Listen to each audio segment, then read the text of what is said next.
നമസ്കാരം. റാഫ്റ്റോ ക്രിക്കറ്റിലേക്ക് അവർക്കും സ്വാഗതം. ഇന്ത്യൻ ക്രിക്കറ്റ് ടീമിൻ്റെ സെലക്ടർമാർ കൃത്യമായ വ്യക്തമായ ഒരു സ്റ്റേറ്റ്മെൻറ്റാണ് ഇവിടെ നടത്തുന്നത്. യെസ്, പ്രായം ഒരു വിഷയമല്ല, മറിച്ച് പ്രകടനമാണ് ഞങ്ങൾ പരിഗണിക്കുന്നത്. ഏതു പ്രായത്തിലും നിങ്ങളുടെ പ്രകടനം ഞങ്ങൾ കാണുന്നുണ്ട്.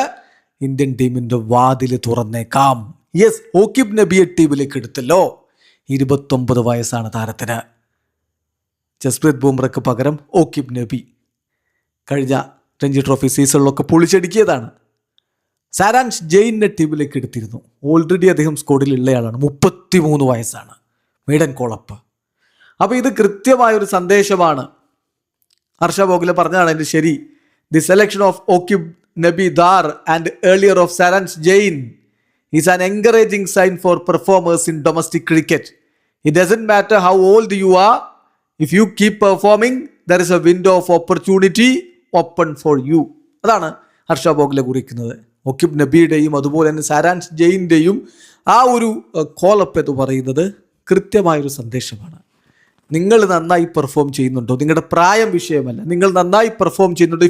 If you keep performing there is a window of opportunity open for U. ഇത് നല്ലൊരു സന്ദേശമാണ്. ഏതു പ്രായത്തിലും ടീമിലേക്ക് എത്താൻ കഴിയും എന്നുള്ളൊരു തോന്നൽ അതുകൊണ്ട് തന്നെ ഡൊമസ്റ്റിക് ക്രിക്കറ്റ് കളിക്കുന്ന താരങ്ങൾക്ക് ഉണ്ടാവും. അവരതിനനുസരിച്ച് കോമ്പറ്റീറ്റീവായിട്ടുള്ള പെർഫോമൻസ് നടത്തുകയും ചെയ്യും. ഇപ്പോൾ നമുക്ക് വളരെ കൃത്യമായിട്ട് ഓക്കിബ് നബിയുടെ പെർഫോമൻസ് ഒന്ന് നോക്കുക.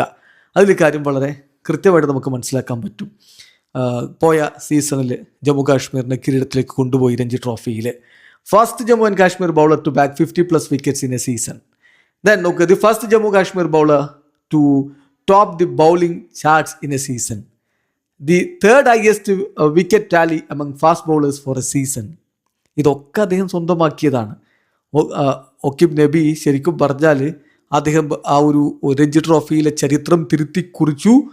ഡ്രീം ടൈറ്റിലാണ് വിൻ ചെയ്തത്.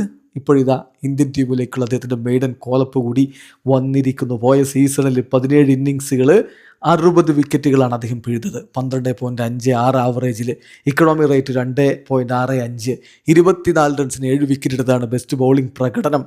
2 ഫോർഫേഴ്സും 7 ഫൈഫേഴ്സും അദ്ദേഹം എടുത്തിട്ടുണ്ട് എന്ന കാര്യം കൂടി ശ്രദ്ധിക്കുക. പൊള്ളിച്ചടുക്കിയ ബൗളിംഗ് പ്രകടനത്തിൻ്റെ ഫലം തന്നെയാണ് ഈ കോളപ്പ്. ഇനി സാരാൻഷ് ജെയിൻ്റെ കാര്യം നമ്മൾ ഓൾറെഡി നേരത്തെ തന്നെ പറഞ്ഞതാണ്. അദ്ദേഹത്തെക്കുറിച്ച് മാത്രം ആരാണ് അദ്ദേഹം എന്ന് പറഞ്ഞുകൊണ്ട് നമ്മളൊരു വീഡിയോ ചെയ്തിട്ടുണ്ടായിരുന്നു. മധ്യപ്രദേശിന് വേണ്ടിയിട്ട് മികച്ച പ്രകടനമാണ് അദ്ദേഹം നടത്തിയത്. അദ്ദേഹത്തിൻ്റെ രഞ്ജി ട്രോഫിയിൽ മൊത്തം കരിയർ നോക്കി കഴിഞ്ഞ 2 സീസണാണ് ഏറ്റവും മികവിലേക്ക് അദ്ദേഹം പോയത്.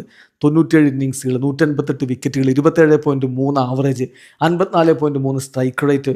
10 തവണ അദ്ദേഹം 5 വിക്കറ്റ് നേട്ടങ്ങളിലേക്ക് പോയിട്ടുണ്ട്. ഇനി ബാറ്റിങ്ങിലാണെങ്കിൽ 85 ഇന്നിങ്സുകൾ, 2223 റൺസ്, 31.75 ആവറേജ്, 14 50s, 2 സെഞ്ചുറികൾ. വാഷിങ്ടൺ സുന്ദറേക്കാൾ മികച്ച ബൗളറാണ് അദ്ദേഹം എന്ന് വസിം ജാഫർ പോലെയുള്ളവർ പറയുകയും ചെയ്യുന്നുണ്ട്. തീർച്ചയായിട്ടും അത് വളരെ വളരെ ഇമ്പോർട്ടൻ്റ് ആയിട്ടുള്ള കാര്യമാണ്. ഈ പ്രായത്തിൽ 33 വയസ്സിലാണ് അദ്ദേഹത്തെ പരിഗണിക്കുന്നത് നോക്കണം. ഇപ്പോൾ ഇന്ത്യക്ക് വേണ്ടി ടെസ്റ്റ് ക്രിക്കറ്റിൽ അരങ്ങേറിയ ഏറ്റവും പ്രായം കൂടിയ താരം സാബാ കരീമാണ്. 2000 അദ്ദേഹം ബംഗ്ലാദേശിനെതിരെ അരങ്ങേറുമ്പോൾ 32 വയസ്സും 362 ദിവസവുമായിരുന്നു പ്രായം. സമീർ ദിഗെ അരങ്ങേറ്റം കുറിച്ചത് 32 വയസ്സും 161 ദിവസവും പ്രായമുള്ളപ്പോഴാണ്.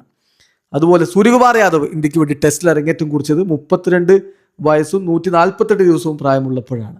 അപ്പം ഇപ്പോൾ രജത് പട്ടിദാർ 30 വയസ്സും 246 ദിവസവും പ്രായമുള്ളപ്പോഴാണ് ടെസ്റ്റിൽ അരങ്ങേറ്റം കുറിച്ചത്. അതിനൊക്കെ മറികടക്കം 33-ാമത്തെ വയസ്സിൽ ഇദ്ദേഹം കളിക്കുകയാണെങ്കിൽ, അരങ്ങേറുകയാണെങ്കിൽ. ഏതായാലും ഇത് കൃത്യമായ വ്യക്തമായൊരു സന്ദേശം എല്ലാവർക്കും കൊടുക്കുകയാണ്. ഏജ് ഒരു മാറ്ററേ അല്ല. നിങ്ങൾ നന്നായി പെർഫോം ചെയ്താൽ ടീം ഇന്ത്യ നിങ്ങൾക്ക് മുന്നിൽ വാതിൽ തുറക്കപ്പെടും. വീഡിയോ അവസാനിക്കുന്നു. ക്രിക്കറ്റ് ലോകത്തെ കൂടുതൽ വിശേഷങ്ങളുമായി റാഫ്റ്റോക്സ് എടുത്താം.